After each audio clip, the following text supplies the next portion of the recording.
Most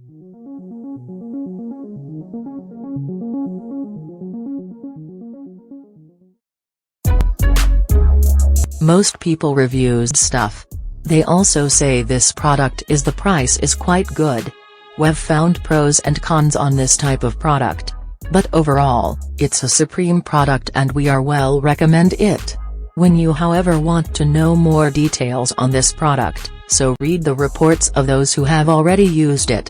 Visit the product detail link in description for an item you wish to buy. Tap add to cart. When you've finished adding items to your cart, tap the shopping cart icon.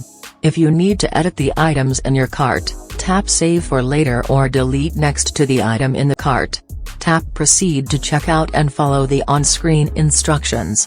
Review your order information and tap place your order to complete your purchase. You'll see an order confirmation screen when your purchase has been completed.